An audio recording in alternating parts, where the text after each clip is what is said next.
you've seen me do this probably a dozen times or more on the channel over the last, what, 7, more than that? Yeah, well, 7, 8 years, let's say. This is carbonizing essentially the wood to preserve it.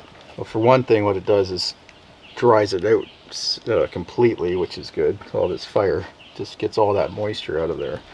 This log's been sitting here for suspended for 4 years, so it was already air dry, and then this would dry it out further. The other thing, of course, is creating this carbonized outside layer that's stopping moisture and bugs from penetrating it. Better get out of the smoke here.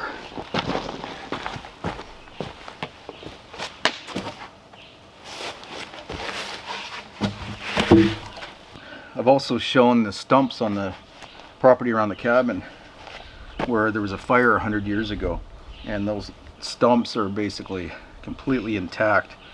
Where the fire burned it, it charred it right through. I carbonized the outside of it, around the outside, and right through what's still standing. So the fire, let's say, penetrated an inch or two.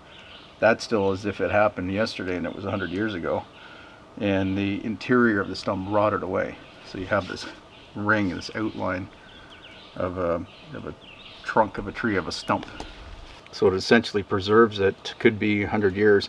And if you start off with something rot resistant like cedar or tamarack, hemlock to a lesser degree, black locust, these are things that don't rot very easily to begin with. So then when you char it, you extend the life that much more. Then if you oil it, it's going to last almost indefinitely. A really cheap way to oil it would be to use motor oil.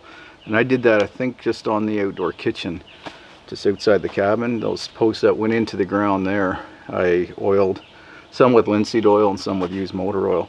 Now what you'll see is the wood is charred significantly where it contacts the ground.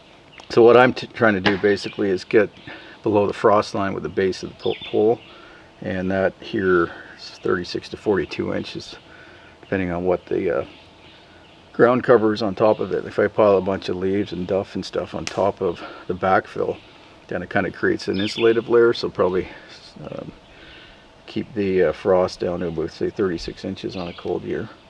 And then we get snow cover as well, typically. But that portion, so that portion of the log that's underground, I made sure that it's really well charred, really deeply charred, and the base of the log in particular, where water actually can wick up through the bottom of the log.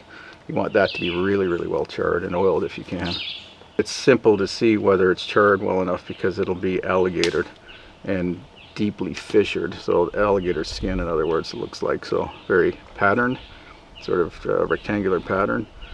The more you char that, the deeper those valleys are going to be, and the more distinct the pattern's going to be. And then as you get up above ground, I'll just put a light char on that and it's not alligatored.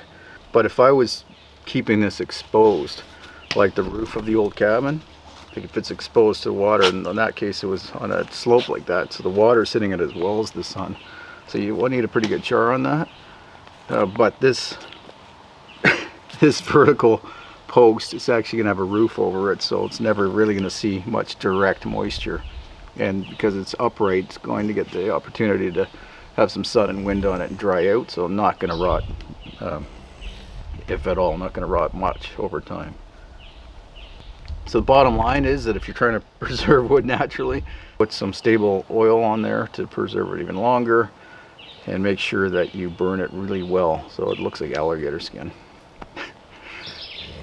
Alright, I'm going to get these in the ground and get them backfilled. So that's it. Thanks for watching. Appreciate it. Look forward to seeing you back here at the cabin next time. Take care. Okay.